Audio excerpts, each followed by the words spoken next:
collapse pattern that has already destroyed 3 global superpowers throughout history, following the exact same sequence of military overextension, currency debasement, debt spirals, loss of productive capacity, and social decay that brought down the Spanish Empire, British Empire, and Soviet Union. Look around you right now. The signs are everywhere, but most people refuse to see them. Empty factories where American manufacturing once thrived. Military bases scattered across the globe that we can barely afford to maintain. A currency that loses value every year while our government prints more money to pay bills it cannot cover. These are not random problems. They are symptoms of a pattern that has played out 3 times before in modern history, and each time it has ended the same way. Complete collapse. Every empire believes it is different. Every superpower thinks the rules do not apply to them. Every dominant civilization assumes its power will last forever. But history teaches a brutal lesson. No empire escapes the mathematics of decline. When you spend more than you produce, when you extend beyond your capacity, when you debase your money to cover your debts, the sequence becomes inevitable. And that sequence has 7 distinct stages. Stage 1 is military overextension. The empire spreads its forces across the world, taking on commitments it cannot sustain. Stage 2 is currency debasement. The government reduces the real value of its money to pay for expenses it cannot afford through taxation alone. Stage 3 is the debt spiral. Borrowing becomes constant, then desperate, then impossible to repay. Stage 4 is loss of productive capacity. The empire stops making things and starts importing everything. Stage 5 is social decay. Trust collapses, institutions fail, and the best people leave. Stage 6 is loss of reserve currency status. Other nations abandon the empire's money and seek alternatives. Stage 7 is complete collapse, not gradual decline, but sudden implosion. This pattern destroyed the Spanish Empire between 1550 and 1650. It destroyed the British Empire between 1914 and 1970. It destroyed the Soviet Union between 1945 and 1991. And right now, the United States has completed the first rapidly 5 stages and is moving toward stage 6. Spain learned this lesson first. In the 16th century, they controlled more wealth than any nation in history. Spanish galleons brought home hundreds of tons of silver annually from the mines of the Americas. The Spanish real was the global reserve currency. Every merchant in Europe wanted Spanish silver. Every king envied Spanish power, and Spanish leaders believed this made them invincible. They were wrong. King Philip II used Spain's wealth to fight wars on 4 continents simultaneously, against the Ottoman Empire in the Mediterranean, against France and German states in Europe, against Protestant rebels in the Netherlands, against England on the seas. The military cost consumed half of Spain's revenue, but the silver kept flowing, so they kept spending. Then came the debasement. Spanish mints began mixing copper into silver coins. A coin that was supposed to be pure silver became 50% copper, then 75% copper. The face value remained the same, but merchants could see the difference. They stopped accepting Spanish coins at full value. Inflation exploded across the empire. Spain borrowed constantly from Italian and German bankers to fund their wars. Between 1557 and 1596, they declared bankruptcy 4 times in 40 years. Each bankruptcy was followed by promises of reform. Each reform was followed by more borrowing and more spending. The debt spiral had begun. Meanwhile, something devastating happened to Spanish production. When you have unlimited money from silver mines, why grow food when you can import it? Why build ships when you can buy them? Why innovate when you can simply purchase what you need? Spanish nobility considered work beneath them. Manufacturing declined. Agriculture stagnated.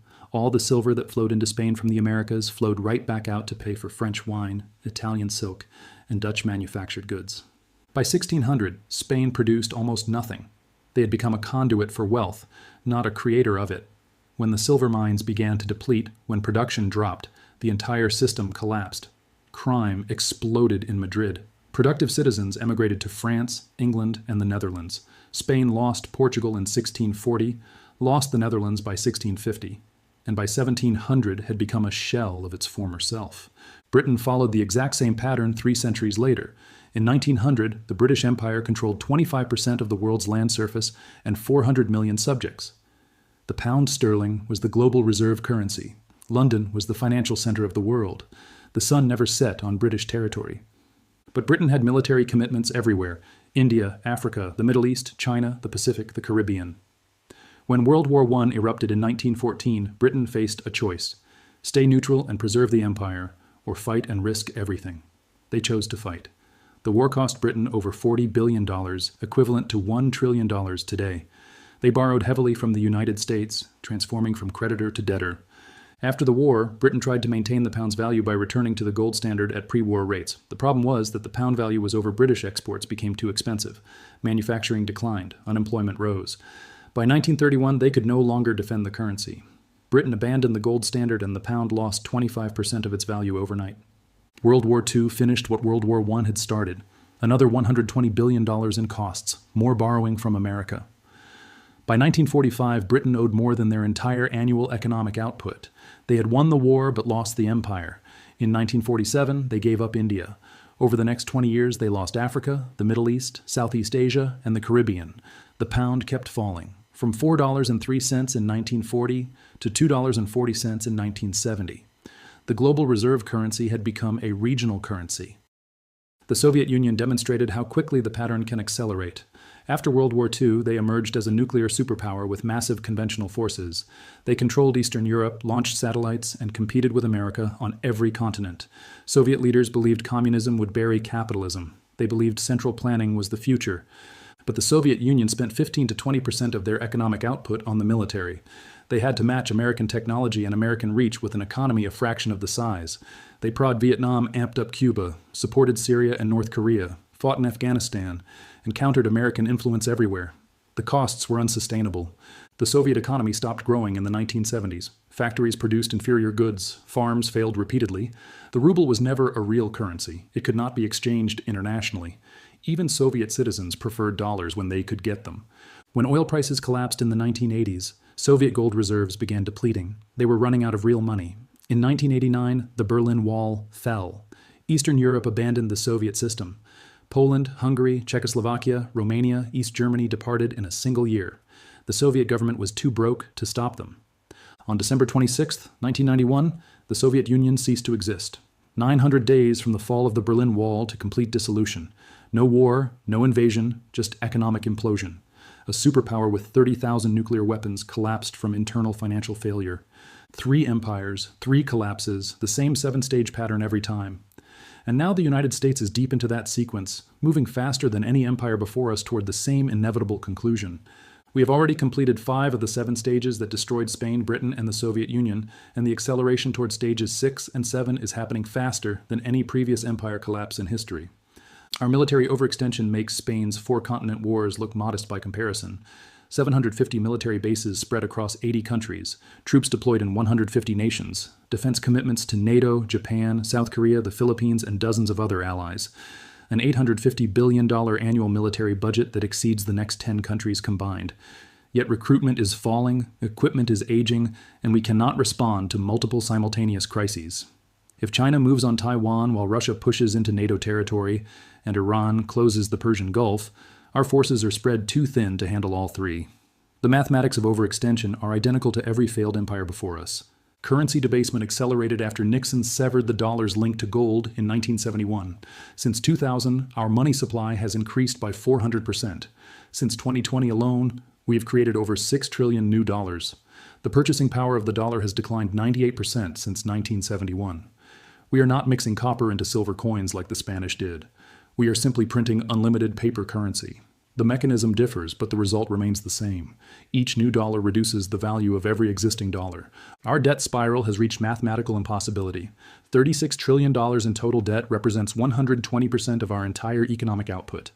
Interest payments alone approach $1 trillion annually. We spend more servicing debt than funding our military. We borrow money to pay interest on previous borrowing during peacetime in a growing economy. This defines a debt spiral. Spain declared bankruptcy 4 times in 40 years. Britain borrowed until collapse. The Soviet Union ran out of real money. We are following the identical trajectory. Manufacturing has been systematically dismantled and shipped overseas.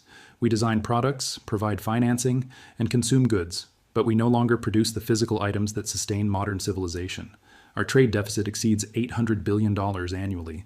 We import more manufactured goods than we export by ratios that would have shocked previous empires. Critical supply chains for medicine, electronics, steel, and even military components depend entirely on foreign production.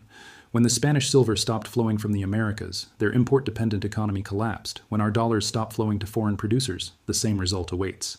Social decay manifests in measurable statistics that mirror the final stages of previous empires. Trust in institutions has fallen to historic lows across every demographic.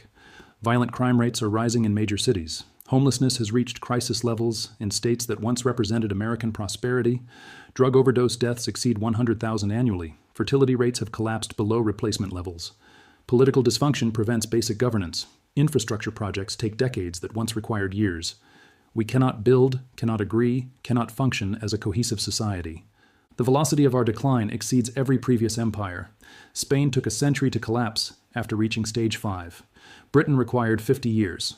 The Soviet Union needed 45 years. We have compressed the same deterioration into 2 decades and accelerated dramatically since 2020. Every crisis response has worsened our fundamental position.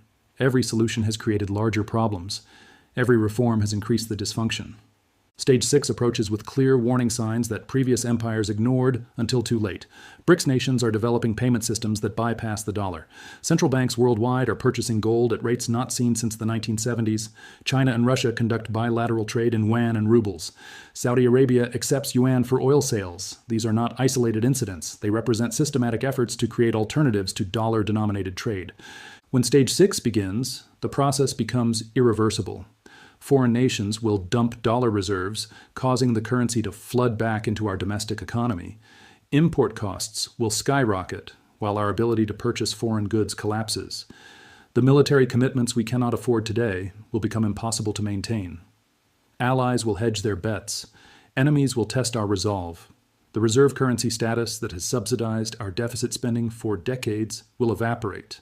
Stage 7 follows quickly after Stage 6 begins, not gradual decline over generations, but sudden implosion within years or even months. The Soviet Union demonstrated this timeline. From economic superpower to non-existence in 900 days, no external invasion, no military defeat. Pure financial collapse triggered by the mathematics of unsustainable commitments meeting reality. The pattern has repeated 3 times with identical results. Each empire believed it was different. Each convinced itself that unique advantages would prevent collapse. Spain had unlimited silver. Britain had the largest empire in history. The Soviet Union had nuclear weapons and central planning. All failed because the mathematics of imperial overextension cannot be overcome by wishful thinking or technological advantages. Our technological sophistication will not save us from economic laws that destroyed previous superpowers. Our nuclear arsenal will not prevent currency collapse. Our global influence will not eliminate debt spirals. The same forces that brought down Spain, Britain, and the Soviet Union operate today with even greater intensity because our scale of overextension exceeds theirs. The acceleration continues. Every month we add more debt. Every year we extend more military commitments. Every crisis response involves printing more money and assuming more obligations. We are not walking toward stages 6 and 7. We are sprinting. When collapse comes, it will surprise everyone who refuses to study the pattern. Just as Spanish nobles could not believe their silver would run out. Just as British leaders could not accept that empire was ending. Just as Soviet officials could not imagine their system failing. Americans today cannot conceive that our dominance is temporary. But the pattern does not care about beliefs. It operates according to mathematical principles that have destroyed every empire that ignored them. The mathematical certainty of imperial collapse renders hope irrelevant when a nation has already completed 5 of 7 stages that destroyed every previous superpower because the pattern operates independent of human will or technological advancement. The time for prevention has passed. We are no longer debating whether America will follow the same trajectory as Spain, Britain, and the Soviet Union. We are calculating how quickly stages 6 and 7 will unfold. Every metric that matters points toward acceleration, not recovery. Consider the velocity of change since 2020. In 4 years, we have added more debt than the previous 2 decades combined. We have printed more money than existed in the entire economy before 2008. We have committed to more military interventions while our recruitment numbers collapse to historic lows. The pace is not sustainable because it was never designed to be sustainable. Foreign nations are not waiting for our collapse. They are preparing for it. China's Belt and Road Initiative creates trade networks that bypass American control. Central banks accumulate gold reserves at rates unseen since the breakdown of Bretton Woods.